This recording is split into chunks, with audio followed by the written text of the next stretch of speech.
ինչպես կենտրոնացա ձեզ վրա, ուզեցի ձեզ հետ հանդիպել, այն բանից հետո որ ձեզ դուստրը գրեց, թե ոնց եք դուք ժամը 6-ից գնում մարզվելու, լողավազան, այդ ձեր կենսակերպի մասին պատմեք։ Տեսեք, մեր ամբողջ մշկության մեջ դա հայտնի է,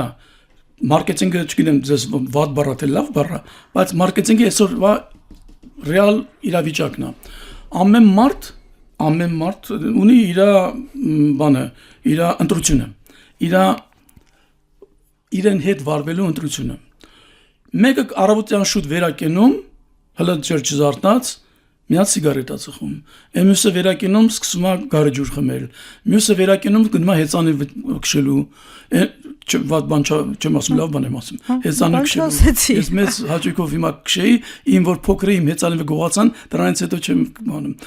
Ես վերակենում առավոտը շուտ, ես էլ գնում եմ լողավազան։ Ես լողանում եմ այնքան, ինչքան իմ արջև առաջադրանք եմ դրել։ Այդտեղ էլ է, ես իմ արջև չեմ գնում պարզապես լավ 200 մետր լողալ, ոչ, ուրեմն կիլոմետր ու կես անպայման պետք է լողանաս, դա իմ առաջադրանքն է։ Ավել կլողանամ շատ լավ է։ Այսինքն ամբողջ կյանքը մեր ընտրությունն է, ինչ անել։ Տալ մեզ ինչին, այսինքն ալկոհոլին, թե տալ մեզ սիգարետներին, ծխելուն, տալ մեզ անարակ կյանքին, դա էլ ընտրություն է, մարդը ընտրություն է կատարում, ես սենց եմ ուզում ապրեմ, և այդ ընտրությունը մերն է, ես չեմ կարող ձեզ համոզեմ, որ գիտեք մի ծխեք,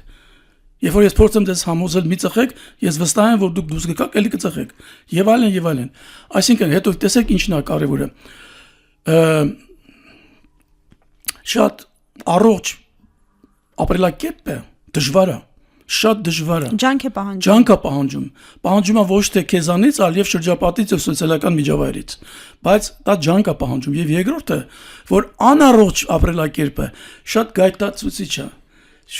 Որովհետեւ հեշտ է։ Հեշտից բացի։ Տեսեք, հիմա ես պիտի ասեմ, դուք կորոշեք թողեք թե չթողեք։ Պաշտպանված սեռական հարաբերությունները ասում են, այդպես է, ավելի անվնաս է, որովհետև կանխարգելում է հիվանդությունները նմանատիպ, էլի, սեռական ճանապարհով փոխանցվող։ Եվ օգտագործել ուրեմն ապահովիչներ, ճիշտ է, բայց այստեղ մի հատ խնդիր կա, ապահովիչ օգտագործելը իջեցնում է բավարարության աստիճանը,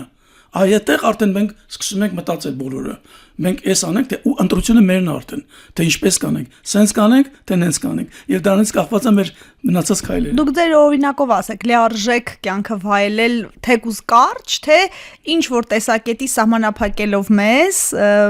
բայց ավելի երկար։ Ինձ համար գիտեք ինչ է նշանակություն ունի ավելի պատասխանատվությունը։ Պատասխանատվությունը իմ ընտանիքին, իմ գործին պատասխանատու եմ ես չեմ կարող ես ունեցել եմ դեպք 2 տարի առաջ որ ինձ հաղորդեցին վատ լուր ես ասի ես չեմ կարող դա 2 չէ մի քիչ ավելի շատ ես չեմ կարող ես պիտի շարունակեմ որովհետև ես ունեմ պատասխանատվություն չեմ բանալ խորանում ու այդ ես կատարեցի ինձ համար կարևոր է այդ պատասխանատվությունն է եւ եթե դուք ուզենաք իմանաք իմ ցանկությունը Մարդը եթե իր վերջի ժամը պիտի գա, լավ մի հատ հաղորդավար ունենք, ինտերվյուներ անում հեռուստատեսությամբ, բանին հարցրեց ուրեմն դատախազին գլխավոր, կյանքից 5 րոպե առաջ դուք ինչ ցանկություն կունենաք, նենց պատասխանը դուրս եկավ, իմ ոճի մեջ էր, ասեց կուզենամ ինձ շուտ մոռանան։ Շատ դուրս եկավ այդ, ուրեմն ինքը ինչքան բան է, շատ խոր տպավորություն թողեց։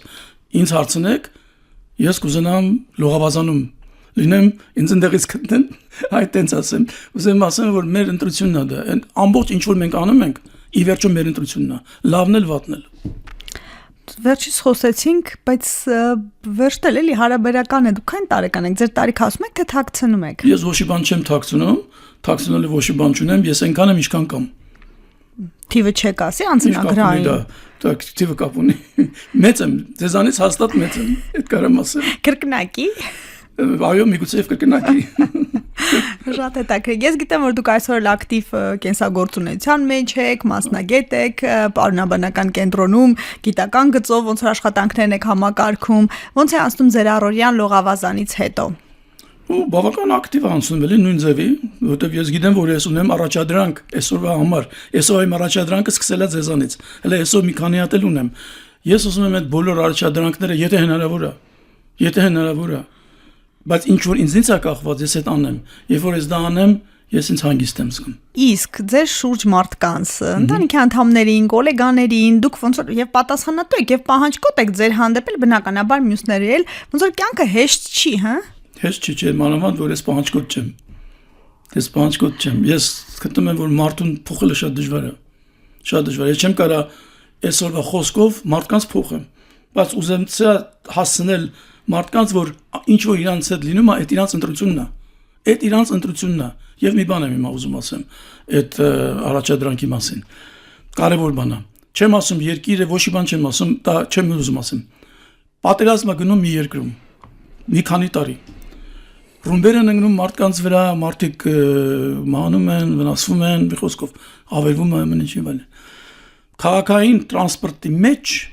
մարդիկ, որոնք որ նստում են, անընդհատ փոխվում են ինչի առումով, որովհետև մարդիկ կան որոշ մարդիկ, որ վնասվում են կամ վիրավորվում են կամ մահանում են, այսպես ասենք։ Այդ բանը փոխվում է։ Մի մարդ է մնում այս քանի տարի, որը մշտապես այդ քաղաքային տրանսպորտով շարժվում է։ Եվ ինչ է այդ մարդը։ Մի տարիքով մարդ է, ծառամյալ մարդ է, որը մտնում է ռուսերեն պետք է ասեմ գարմոշկայով։ Եվ այդ գարմոշկայով նվագում է այդ տրամվայը, թե մետրոյը, թե ինչի որտեղ է։ Նվագում է։ Այդ նվագելով ինքը մարդկանց միգուցե իրանց վիճակը բանանում ավելի թեթևացնում է, հոգեբանական բանատալի ինքը նվագում է ամեն առավոտ այդ մարդկանց համար։ Հիմա ինչի այդ մարդը չի ընկնում ռումբի տակ իմ տեսանկյունը, որովհետև ինքը մի հատ առաքելություն ունի։ Այդ առաքելությունը դեռ չի ավարտվել։ Մինչև պատերազմը չավարտվի, այդ մարդը պետք է նվագի։ Ես մի քանի տարի որ անցնի, միգուցե ես նորից կետաքրվեմ, տեսնեմ, այդ մարդը կա թե չկա, բայց դա իր առաքելությունն է։ Այդ իրան օժտվելա նրա համար որ մարդկանց վիճակը պահպանի, այսպես ասենք, էլի, բավարար։ Որտեղ մնացած բոլորը գալի գնում են, այդ մարդը ամեն օր նստած նվագում է։ Հասկանում եք այդ բանում տրանսպորտում։ Այդ իր առաքելությունն է։ Ինչպես գտնենք մեր առաքելությունը, ինչպես հավատարիմ լինենք այդ ճանապարհին։ Մարդիկ առաքելությունը երբ են գտնում ծննդյան պահից, ճիշտ մասնագիտություն ընտրելով, ճիշտ ընտանիք կազմելով։ Ես վերցրել եմ այդ ամեն ինչը թե իմ ծնողներից, բայց եւապես գրքերից, որտեղ մենք շատ ենք եւ ավելի կարդում, հիմա մենակ վերի մասն եմ ժողովուրդը կարդում, բայց բանը ես մի բան ասեմ։ Ինչի մասին, եթե ասեք, ինչի մասին եք ափսոսալու կամ ափսոսում։ Անպայման հարցնելու եմ, դրան էլ ենք անդրադառնալու։ Չկարդացած գրքերի մասին, որ չեմ կարդացել, ու էլ չեմ կարդա երևի։ Ինչու՞ ժամանակ ունեք, չունեք։ Ժամանակ ունեմ, բայց այդ գրքերը այնքան շատ են, որ դուք չեք կարող բոլորը կարդալ։ Այն որ կարդացել եմ, այդ ես վերցրել եմ, բայց ես ափսոսում եմ նրանց գրքերի, որոնց որ չեմ կարդացել։ Իսկ ընդ լավ բաներ կան։ Դե բայց դա ափսոսանքի մի տեսակ է, որ բոլորիս միշտ ուղեկցելու է, որովհետև բոլոր գրքերը կարդալ, ցավոք ոչ մեկը չի կարող։ Բայց պատկերացնում եք, թե ինչ կներ, եթե մեկը կարողանար գոնե տաներ։ Շատ լավ բան կներ։ Բժիշկ, սերը, ընտանիքը, երկարակեցության մի քիչ ավելի անձնական դաշտ գալով, արդյոք երկարակեցության համար երկար երջանիկ կյանք ապահովողներ են։ Թե մարդը մենակ էլ, մենակյաց մարդիկ էլ կարող են։ Էմոցիոնալ կապն է։ Մարդիկ ովքեր ունեն բացի իրանց առաքելությունից, առաջադրանքից, որը տրված է իրանց, եւ էմոցիոնալ կապ, իրանք ավելի երջանիկ են, ապրում են քան գոնե ինչքան որ ապրում են։